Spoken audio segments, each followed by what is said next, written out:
હમ આપણી સાથે અત્યારે આમ આદમી પાર્ટીના ધારાસભ્ય ગોપાલ ઇટાલિયા જોડાયા છે. ગોપાલભાઈ, તમારા ઉપર જામનગરમાં જૂતું ફેંકવામાં આવ્યું, શું કહેવું છે? પહેલી પ્રતિક્રિયા આપની.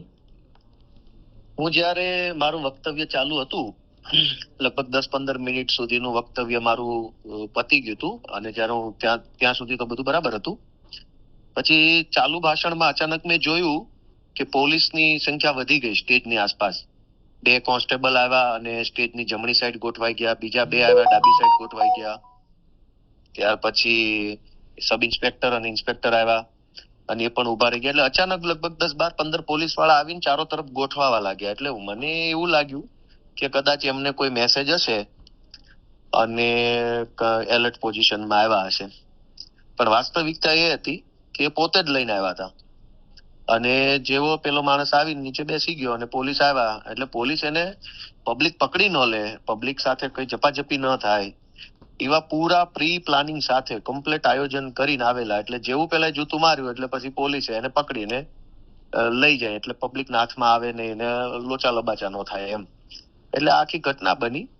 હવે એ ભાઈ કોણ છે, શું નામ છે, કયા ગામના છે, કઈ પાર્ટીમાં છે, આપણને મને તો કોઈ માહિતી છે નહીં.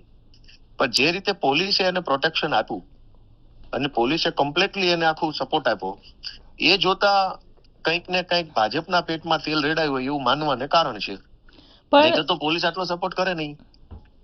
પણ ગોપાલભાઈ, અત્યારે પ્રાથમિક માહિતી જે આવી રહી છે એ પ્રમાણે કોંગ્રેસનો કાર્યકર છે અને કોંગ્રેસના અમુક કાર્યકર્તાઓ આજે તમારી જ હાજરીમાં ત્યાં આગળ આમ આદમી પાર્ટીમાં જોડાયા હતા, એટલે ગુસ્સે થઈ અને એમને આ કર્યું છે, એવી પ્રાથમિક માહિતી આવી રહી છે.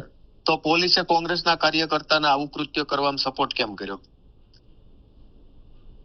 કોઈ પણ પાર્ટીની સભા હોય બેન, ભાજપ પાર્ટીની ગમે ત્યાં સભા હોય ગુજરાતમાં, તો આગલા દિવસે રાત્રે 12 વાગ્યે ઘરેથી પકડી લઈ જાય છે અને પોલીસ સ્ટેશન બેસાડી દે છે. અમિત શાહની, નરેન્દ્ર મોદીની, મુખ્યમંત્રીની કે ગૃહમંત્રીની સભાઓ હોય તો જે લોકો વિરોધ કરી શકે તેમ છે એવા અનુમાન આધારે હજારો લોકોને નજર કેદ કરી લેવામાં આવે છે. તો આ માણસ કોંગ્રેસનો કાર્યકર્તા હતો, તો પછી પોલીસે એને સપોર્ટ કેવી રીતે કર્યો? પણ ગોપાલભાઈ, આપને શું લાગે છે, એટલે પ્રી પ્લાન છે આ આખું? 1000% પ્રી પ્લાન છે. તમે તમામ વિડીયો જુઓ ને, ચાલુ સભામાં હું 15-20 મિનિટ સુધી બોલું છું ત્યાં સુધી પોલીસ વાળા આવતા નથી.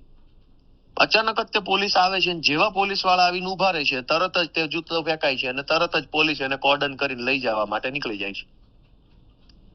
તો મારું 15-20 મિનિટ સુધી ભાષણ ચાલુ ત્યાં સુધી તો પોલીસ ક્યાંય છે જ નહીં સ્ટેજની આજુબાજુ. તમે કેમ કે ચારે બાજુથી મોબાઈલમાં રેકોર્ડિંગ ચાલતું હતું, ચારો તરફથી, સ્ટેજની ડાબી, જમણી સાઈડ, પાછળ, આગળ બધેથી. તો તમે જોશો કે મારું ભાષણ ચાલુ છે ત્યાં કશે જ કોઈ જગ્યાએ પોલીસ વાળા નહોતા. અચાનક જ પોલીસ વાળા આવ્યા અને એની બીજી ત્રીજી મિનિટે આ ઘટના બની, તરત પોલીસ એને પકડીને લઈ જવા લાગ્યા. અને પોલીસે પોતાની ગાડી તે પાછળ પાર્ક કરી રાખી હતી એક જગ્યાએ. કમ્પ્લીટ આયોજન હતું. તો કોંગ્રેસનો કાર્યકર્તા હોય તો પોલીસે એને આવી રીતે એટલો બધો સપોર્ટ કેમ કર્યો? તો તમે કોના કહેવાથી કર્યો એ પણ પ્રશ્ન. તો તમે એ વ્યક્તિને પહેલા જોયો તો ખરો? અવાજ કપાઈ ગયો, શું કહો છો? તમે એ વ્યક્તિને પહેલા ત્યાં આગળ બેઠેલા જોયા હતા ખરા? મારું ધ્યાન તો હતું જ તે, બધી જ પબ્લિક જે બેઠી હતી એની ઉપર નજર હતી, બધા બેઠા હતા શાંતિથી. એ તો નજર તો હોય ને, ચારો તરફ આંખો ફરતી હોય આપડી. તો એ વ્યક્તિ પહેલેથી જ બેઠેલા હતા ત્યાં આગળ? હા, એટલે થોડાક સમય પહેલા તો મારી નજર પડી હતી કે અહીંયા કોઈક આવો માણસ બેઠો છે. પણ પોલીસ આવ્યા પછી જ એ માણસ તરત ઉભો થયો. જેવી પોલીસ આવીને ગોઠવાઈ ગયો એટલે તરત એ માણસે પોતાની એક્શન લઈ લીધી. બિલકુલ ગોપાલભાઈ, અમારી સાથે જોડાવા માટે આપનો ખૂબ ખૂબ આભાર.